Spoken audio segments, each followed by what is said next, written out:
Сәлеметсіздер ме балалар? Бүгінгі сабаққа қош келдіңіздер. Бүгін біз сіздермен 96-шы сабақ саяхаттағы оқиға тақырыбын өтетін боламыз. Бірінші тапсырма сурет бойынша әңгіме құра дейді. Бір күні ата мен немересі қайықпен көлде жүзіп жүрді. Кенеттен олар кішкентай аралшада отырған түлкіні байқады. Түлкі жүзіп өтетін жер таппай үрейленіп отырды. Немересі атасына қарап: «Ата, түлкіге көмектесейікші», деді.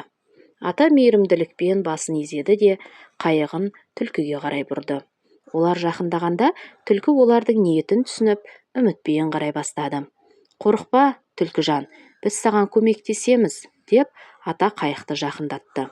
Немересі түлкіге қолын созып, оны қайыққа отырғызды.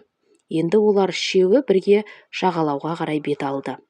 Түлкі құтқарушыларға ризашылықпен қарап, қауіпсіз жерге жеткен соң орманға қарай жүгіріп кетті. Ата немересіне қарап: «Мейірімділік пен жанашырлық әрқашан қайтарымын береді балам», деді. Осылайша ата мен немере тек балық аулап қана қоймай, бір тіршілік иесіне көмектесіп, үлкен өмірлік сабақ алды. Екінші тапсырма түсініп оқы. Саяхатшы түлкі. Ызың еткен жел жоқ. Көл беті айнадай жарқырайды. Кенет сонадайдан бір нәрсені көзім шалды. «Ата, ананы қараңыз», дедім. «Қайсы? Әне былай қараңыз». «О, не болды екен?»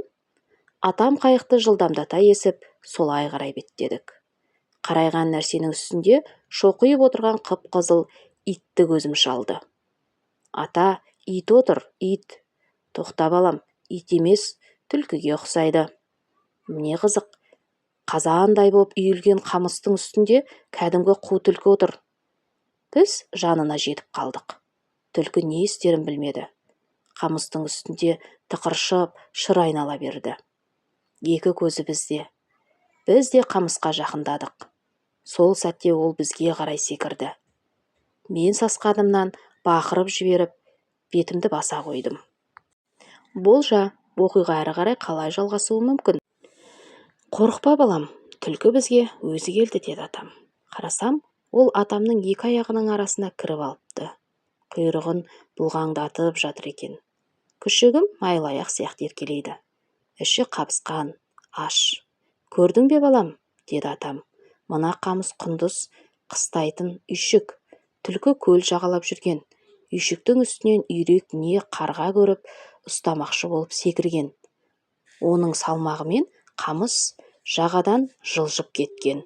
Жел соғып, ашық айдынға алып шыққан. Аш түлкі амалсыздан су тұтқыны болып отыра берген. Ақыры өзі бізге кездесті. Мен түлкіге нан, қуырған балық бердім. Ол құйрығын бұлғаңдатып, қомағайлана соғып алды». Балалар мәтіннің авторы Мұқатай Жылқайдарұлы. Мәтіндегі құндыз деген сөз өзен көлде тіршілік ететін терісі бағалы аң. Үшінші тапсырма әңгіменің басталуын, дамуын, аяқталуын анықта. Әңгіменің басталуы атасы мен немересінің түлкіні көруі. Әңгіменің дамуы түлкінің кемеге секіруі. Ал әңгіменің аяқталуы балалар түлкіні қоректендіруі. Құра. Төртінші тапсырма. Атасы мен немересі түлкіні не істеуі мүмкін? Балалар, менің ойымша, атасы мен немересі түлкіге қамқорлық көрсетіп, орманға жібере салатын сияқты. Бесінші тапсырма. Екі суреттің бірін таңда, сол бойынша әңгімені аяқтап жаз дейді. Балалар, мен бұл жерде екінші суретті таңдадым. Екінші сурет бойынша әңгімені былай аяқтауымызға болады. Жағалауға кеткен соң, ата мен немере түлкіні орманға жіберді. Түлкі оларға ризашылықпен қарап, секіріп, ойнап, орманға қарай жүгірді. Немересі қуанып: «Ата, біз оған көмектестік», деді. Ата күлімдеп: «Иә балам, жақсылық жасау үлкен бақыт», деп жауап берді.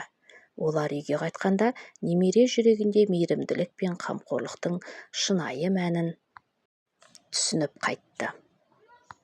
Қорытындыла. Алтыншы тапсырма. Сен жануарларға қалай қамқорлық жасадың?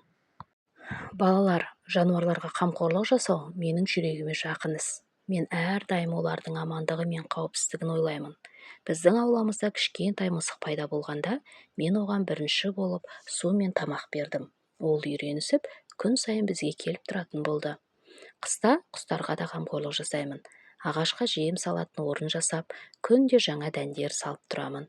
Қарасында жем таба алмайтын құстар менің көмегіме риза сияқты. Өйткені олар әрқашан топтасып келеді. Бірде жолда жарақаттанған күшік көрдім. Оны үйге алып келіп, жарасын тазалап, тамақ бердім. Ата-анаммен бірге ветеринарға бардық. Күшік сауығып, кейіннен жақсы үй табылды. Менің ойымша, жануарларға қамқор болу мейірімділіктің көрінісі. Олар да біз сияқты тіршілік иелері және біздің қамқорлығымызға мұқтаж. Үй жұмысы жануарлардың тіршілігі туралы әңгімелеуге дайындал.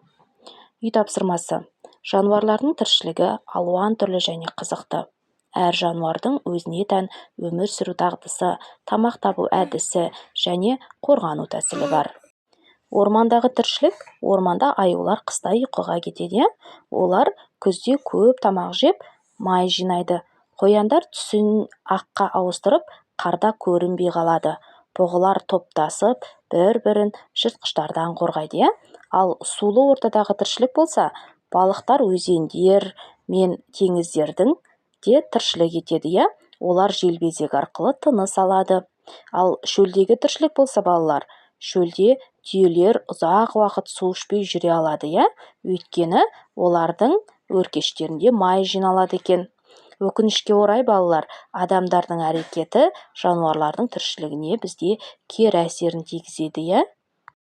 Яғни олар ормандардағы ағаштарды кеседі, аңдарды атады, және де құстарды үркітеді. Бұлардың барлығы тіршілік етуге осы орман жануарларына кері әсерін тигізеді екен. Ал бұлар бұзылатын болса, қоғамда теңсіздік бұзылып, бізге де өмір сүруімізге кері әсерін тигізуі мүмкін. Сабағымыз аяқталды. Сау болыңыздар.